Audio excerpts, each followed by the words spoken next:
Thank you, Madam Chair and Directors. Thank you for this opportunity.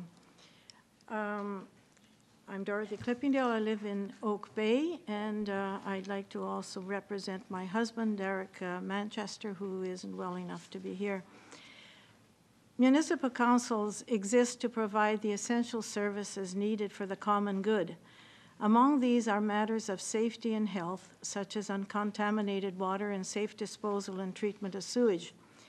There is also the responsibility to make decisions and choices for not just today, but ones that will impact on future generations. Wise councils will make decisions that seriously consider the options which will have the greater good for today and for the future. As you sit here today listening to citizens, I wonder whether you are really heeding what is being said or just paying lip service to considering what is best for the long term. Forgive me for questioning, but your choice of 3 major treatment sites, 2 on very disputed sites regarding the long-term social and environmental impacts, after recommendation for many small sites, more environmentally sound, does make me wonder. I hope you will truly heed what is being said here today. As an essential service, wastewater treatment and management needs to remain always in the public domain. I know there is much pressure from Partnerships BC to have the watershed treatment plants as public-private partnerships or variants, which will result in management, operation, and control of the plants under private control for the length of the contracts. This does not serve well the citizens of today or in the future. There may be immediate savings for 3 to 4 years, but in the long run we will pay. However it is borrowed, the debt that is incurred will have to be paid. Corporations have a mandate to benefit their shareholders with generous profits. Municipality governing councils have a mandate to serve their community without making a profit.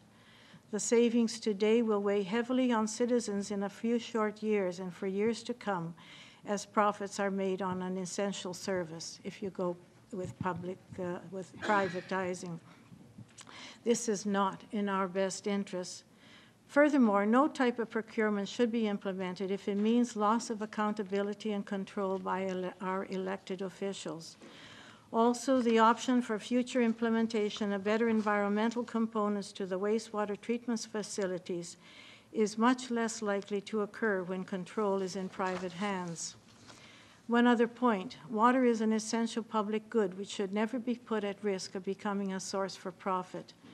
Water and sewage treatment are so linked that the risk of procurement for sewage treatment, which gives control to a private concern, may be the first step to privatizing water.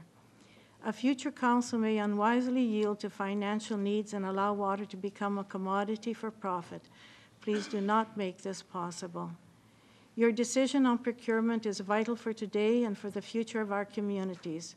Please do not yield to the blandishments of Partnerships BC. Rather, make your decision on procurement one which is in the best financial and environmental interests of the citizens of today and tomorrow.